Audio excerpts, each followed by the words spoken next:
Hello everybody and welcome to EDTC 6329. What I want to do is I want to kind of introduce you to the course and do a quick navigation so you can see how to get around and find things on the course.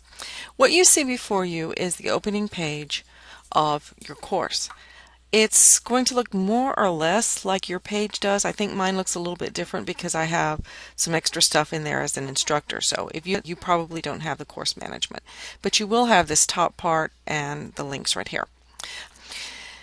Primarily this course is offered through PBWorks, and the reason I'm doing that is because there'll be some collaboration that needs to be done and some sharing that needs to be done, and that can just be done a lot easier on PBWorks than it can in a Blackboard course. So I will tell you the things that you're primarily going to be using Blackboard for, and then I'm going to take you over into PBWorks and show you how to get around. Of course, announcements, you're going to be able to come into the course to see the announcements, and one of the things that you'll find posted is that if at the last minute, and sometimes it does happen, something occurs and I end up canceling the Collaborate session at night, I'll send out an email to everyone, and I will also post it in the announcements. So before you actually go into the Collaborate room itself, you might want to check the announcements and just make sure it doesn't say emergency class canceled or something like that. To get to the Collaborate, all you need to do is click on Web Conferencing. The session itself is going to appear more or less again like this, more or less like this in 6329. You're just going to click on the room and go into the room. Everyone is set up as a moderator, and that is so that if you have need of the room, you don't have to ask me to set it up. It's set up, as you can see, until December 31st. So at any time you feel like you need to go in and use the room, or you want to go in and use the room, it's available with full functionality. I'm not going to click on Student Gradebook because it doesn't allow me to go into the gradebook, but if you want to know what your grade status is, this of course is where you're going to be clicking. And then Student and Faculty Support gives you more information. And one of the interesting things about Blackboard this semester is it doesn't really allow you just to go into sites. So what you have to do is you have to actually click on it to go into a site. But this is really important because you can find out information here. If you're having a problem with Blackboard, you can't get Collaborate up, or anything is going wrong, you don't have the Blackboard course or a Blackboard course in your lineup of courses, this is the place that you want to go. And you've got live support, you've got online learning, you've got reporting an issue, you've got all sorts of things that are available on this page. So the help desk is very, very handy to have.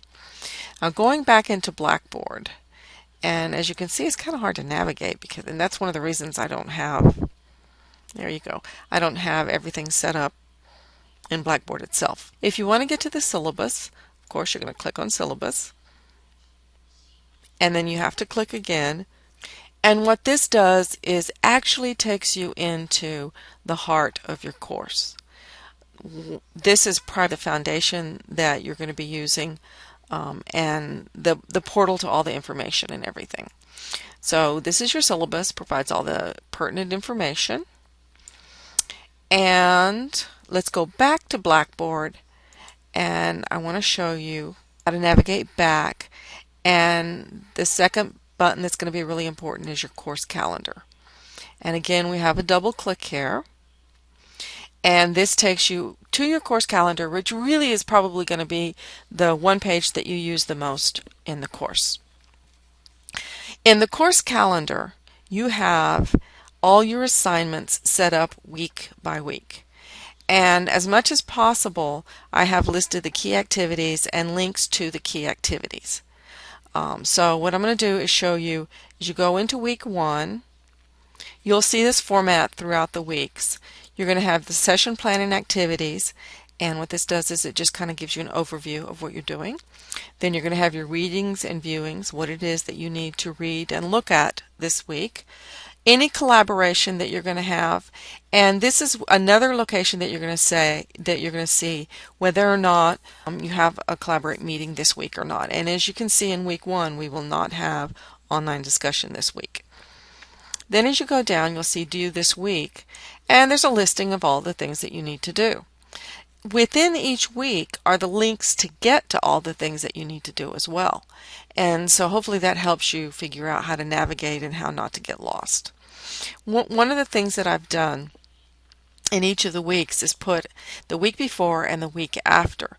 Sometimes when you're in week 2, you may want to try to remember, what was it that I saw in week 1 that I need to get back to. So that just allows you to toggle back and forth to the week before and the week after.